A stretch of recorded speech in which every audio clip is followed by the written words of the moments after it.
மும்பைக்கு பிழைப்பு தேடி வந்த தமிழரில் ஒருவரான கேப்டன் தமிழ்ச்செல்வன் மக்கள் நம்பிக்கையை பெற்று 30 ஆண்டுக்கு மேலாக அரசியலில் சாதித்து வருவது எப்படி? மக்கள் இவரை ஏன் இப்படி கொண்டாடுகிறார்கள்? நம்ம நல்லா பார்க்குறோம். மினிஸ்டர் கூட வாங்கணும். அதான் இப்போ நாங்கள் நினைக்கிறோம், ஒரு தமிழை வந்து மகாராஷ்டிராவில் ஒரு மினிஸ்டர் ஆனால் நல்லதுன்னு நினைக்கிறோம். அவரோட செயல்பாடுலாம் எப்படி இருக்கு? செயல்பாடு நல்லா இருக்குது, வேலை நல்லா செய்கிறாரு, சந்ததியில் நல்லா வேலை செய்கிறாரு. ஆனால் நீங்கள் எங்கே போய் கேட்டாலும் 195 பேர் கேப்டன் தான் சொல்லுவாங்க. அவர் மித்தங்களை போய் நம்ம என்னன்னு போய் கேட்பாங்க. வேற அவ்வளோ மராட்டிக்காரங்க மத்தியில் வந்து சிங்கம் மாதிரி ஒரு ஆள் கர்ஜிக்கிறாரு, அதை எப்படி பார்க்கணும்? இல்லை அசம்பிளியில் அவர் எதைனாலும் தட்டி கேட்குறாரு. எஸ்ஆர் அது பில்டராக இருக்கட்டும், கில்டராக இருக்குது, யாராக இருந்தாலும் ஓப்பனாக சொல்லிடுறாரு. ये बिल्डर ऐसा कर रहा है, ये पब्लिक को बाड़ा नहीं दे रहा है, जनता को सता रहा है.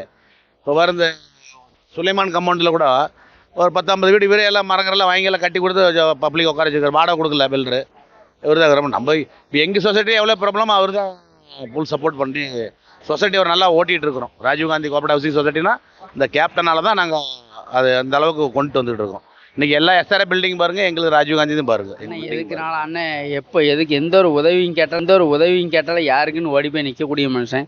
எப்போ ஃபோன் பண்ணாலும் ஒரு ரிங்கில் எடுப்பாங்க, அடுத்து ஃபைல் சொல்லுவாங்க. எந்த வேலை காலைல 5 மணியாக இருக்கட்டும், நைட்டு 10 மணியாக இருக்கட்டும், வந்து நின்று செயல்படுவாங்க. ஒரு வேலை எதுவுமே மாட்டேன்னு அவங்க சொன்னது கிடையாது. அதனால தான் அவங்க அந்த இடத்துல நிற்கிறாங்க. அவங்க கஷ்டப்படாமல் வரல, அவங்களும் ரொம்ப கஷ்டப்பட்டாங்க. யார் ஏழை மக்கள் யாராக இருக்கட்டும், இப்போ கொடை கொடுக்கல இருந்து ஃபஸ்ட்டு எங்களுக்கும் மழைக்கு எல்லாத்துக்கும் ரெயின் கோட் வந்து கொடுத்துட்டு போனாங்க. நாங்கள் மழையில் கஷ்டப்படக்கூடாது அப்படிங்க நாங்கள் சொன்ன உடனே எங்கள் வேலை பார்க்க எல்லாத்துக்கும் ஒரு 200 ரெயின் கோட் வந்து கொடுத்துட்டு போனாங்க. எந்த உதவினாலும் அண்ணனை எப்போனாலும் எதிர்ப்பாங்க. அதனால தான் அவங்க வந்து நிற்காங்க. எம்எல்ஏ மேலே பெரிய போஸ்டிங் நம்ம போகிறோம் வந்து வர்றது நமக்கு எவ்வளோ பெருமை கண்டிப்பாக பெருமை தானே. ஏன்னா அசம்பிளியில் அவ்வளோ மராட்டிக்காரங்க மத்தியில் வந்து இவர் மட்டும் தனியாக நின்று பேசுகிறாரு. அது எவ்வளோ ஒரு பெருமையான விஷயம். நல்ல விஷயங்க. நம்ம 2வது அவ்வளோ கடந்து வந்து நல்ல விஷயம் தானே. தமிழ்காரர் வந்திருக்காருன்னா நமக்கு பெருமை தானே. தமிழ்காரர் ஆரம்பத்துலேருந்து நானே அவங்கள தான் ஃபாலோ பண்ணிட்டு இருக்கேன். அவங்க வந்ததுலேருந்து இந்த ஏரியாவுக்கு ரொம்ப நல்லது பண்ணியிருக்காங்க. எப்படி சொல்றது, நானும் அங்கே ஃபர்ஸ்ட் ஆரம்பத்தில் அங்கே தான் இருந்தேன். இப்போ டைம் கிடைக்காதனால போக முடியல. மற்றபடி அவர் இந்த ஏரியாவுக்கு என்னென்ன செய்யணுமோ செஞ்சுட்டு தான் இருக்காரு. நல்லபடி தான். மற்ற எம்எல்ஏக்களுங்கள் அப்படின்னு சொல்ல முடியாது, இங்கே இருக்கிறவங்க செய்கிறாங்க. பட் இவர் இன்னும் கொஞ்சம் அதிகமாக தமிழ்காரங்க இன்னும் கொஞ்சம் பார்க்குறாங்க, செய்கிறாங்க, நல்ல விஷயங்கள்லாம் பண்ணுறாங்க. நல்ல ஒரு எம்எல்ஏ, நல்ல தமிழ்ச்செல்வன், நல்ல ஒரு கேப்டன், நல்லா உதவி செய்கிறாரு. நைட்டில் 1 மணிக்கு 2 மணிக்கு கூப்பிட்டா கூட வந்துடுறாரு. ஏதோ ஒரு பிரச்சனைனா ரோடு போடுறதா கூட வந்து இருப்பார் நைட்டில். அவ்வளோ நல்ல ஒரு அவர் எல்லாத்துக்கும் நல்லது செய்கிறாரு. எல்லா மக்களுக்கும் செய்கிறாரு, தமிழ்காரருக்கும் செய்கிறாரு. அவர் எல்லாமே செய்கிறாரு.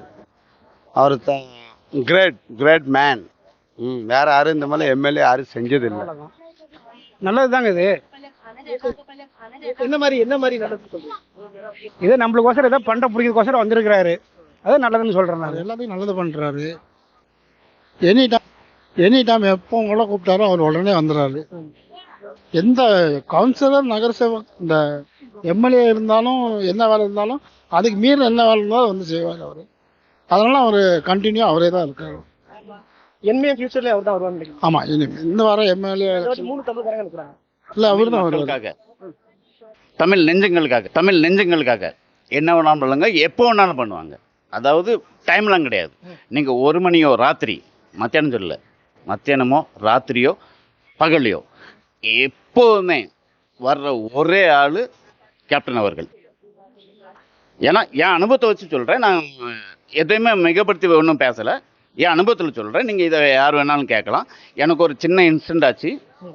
ஒரு 12:30 மணிக்கு என்னை ஒரு இடத்துல போலீஸ்காரங்க வந்து அரெஸ்ட் பண்ணாங்க. என் ஒய்ஃப் வந்து ஃபோன் பண்ணாங்க 12:30 மணிக்கு. ஒரே ரிங். ஃபோன் எடுத்து என்னம்மா ஆச்சு? இதான் ப்ராப்ளம். ஒன்றுமே இல்லைம்மா. உடனே அந்த 1 மணிக்கு வந்து என் தம்பி தான் ஒன்றுமே பண்ணல, என்ன பிரச்சனைன்னு சொல்லி விடு வச்சேன். அன்றைக்கி கேப்டன் தமிழ்ச்செல்வன் அவர்களுக்கு முதல்ல தமிழ் நெஞ்சங்கள் சார்பாக வணக்கத்தை சொல்லிக்கிட்டு நான் ஆரம்பிக்கிறேன். சொல்லுங்கள். மற்ற எம்எல்ஏ பார்த்ததே கிடையாது. எம்எல்ஏங்கிறது தெரியும், முன்னாடி நிறைய எம்எல்ஏக்கள் இருந்திருப்பாங்க, நிறைய தெரியும். கேப்டனுக்கும் மற்ற எம்எல்ஏக்களுக்கும் என்ன வித்தியாசம் முதல்ல கேளுங்க. சோகன் சிங் கோலின்னு ஒரு சர்வர் இருந்தார். அவர் வந்து ஜனதா தள்ளில் வந்து கவுன்சிலர் இருந்தார். அவருக்கு அப்புறம் ஒரே ஆள் நம்ம தமிழ் நெஞ்சங்கள் தலைவருங்கிறது வந்து கேப்டன் செல்வன் அவர் மட்டும்தான். அதுக்கு மேலே வேற யாருமே நான் பார்த்ததே கிடையாது. சிங்கள பற்றி பேசினோம்னா வந்து நம்ம கேப்டன் தமிழ் செல்வன் இருக்கிறேன். MLA captain Tamil Selvan sir 5 வருஷமா அவர் கூட இருக்கிறேன். அவர் கூட நான் வேலை செஞ்சிருக்கிறேன். அவர் ஒரு எம்எல்ஏ, ஒரு சாதாரண ஆள், தமிழுக்காக வேலை செஞ்சுட்டு இருக்கிறாரு. அவர் ஏழைப்பட்டவங்களுக்கு தமிழா ஒரு மகாராஷ்டிராவில் இருக்கிறது பெரிய விஷயம். அவர் வந்து மகாராஷ்டிராவில் பார்த்துட்டீங்கன்னா தமிழ்காரனே வரக்கூடாது மாரி நடந்துட்டு இருக்குது. விதான்சபாவில் நான் போய் பார்த்துருக்கிறேன். அங்கே சாப்பாடு கொடுக்க நாங்கள் போவோம். ஒரு எம்எல்ஏ வந்து சாப்பாடு கொடுத்துட்டு இருப்பார் எல்லாத்துக்கும். அது ரொம்ப பெரிய விஷயம் மகாராஷ்டிராவில் இருக்கிறது. நம்ம தமிழ்காரங்க வந்து அது யூஸ் பண்ண மாட்டேங்கிறாங்க. என்ன நடக்குது, நம்ம தமிழ்காரங்க நினைக்கிற எல்லாம் கையிலே வந்துச்சுன்னா போதும் நினைக்கிறாங்க.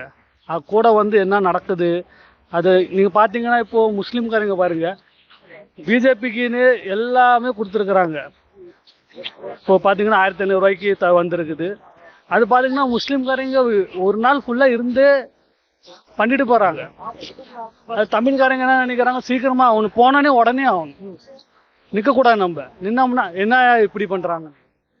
இது ஃபஸ்ட்டு தமிழ்காரங்க வந்து ஒரு விஷயம் பண்ணோம்னா பொறுமை இல்லை, போனா 5 நிமிஷம் வேலை ஆகணும்னு தான் நினைக்கிறாங்க. அதுக்கப்புறம் இங்கே வேலை நடந்தது பாருங்க, இங்கே கரண்ட் போச்சு. 3 மணி வரையும் அவர் வந்து வேலை செஞ்சு கொடுத்து யாரும் போனதில்லை. மகாராஷ்டிராவில் நீங்கள் எத்தனை எம்எல்ஏ பாருங்க, ரவிராஜாவை பாருங்க, ஜெகநாத் செட்டி கூட இங்கே உள்ளார கால் வச்சதில்லை. அவ்வளோ பேர் தமிழ்காரங்களுக்கு வந்து அவர் இறங்கி வேலை செய்கிறாரு. அதுக்கப்புறம் இப்போ இந்த எலெக்ஷனில் வந்து அவர் வந்து ஜெயிக்க வச்சா ஒரு நல்லது. நம்ம நினைக்கிறோம் அவர் தோத்துடணும். இப்போ இருக்கிற தமிழ்காரன் நினைக்கிறாங்க எனக்கு வேலை ஆக மாட்டேங்குது, தோத்துடணும். ஆனால் ஒரு தமிழ்காரர் இருந்தால் தான் நம்மளுக்கு வந்து இங்கே ஒரு வேலை நடக்கும். பலே நம்மளுக்கு ஏதோ ஒன்று போலீஸ் சௌக்கி போகிறோம், அவர் உடனே ஃபோன் பண்ணுறாரு. வேற யாராக இருந்தால் நீங்கள் போய் நின்னா கூட வெளியே நின்னா கூட நிப்பாட்ட மாட்டாங்க நம்ம தமிழ்காரங்க. இப்போ பார்த்தீங்கன்னா ஒரு சிம்பிள் ஒரு வேலை, ஒரு அட்மிஷன்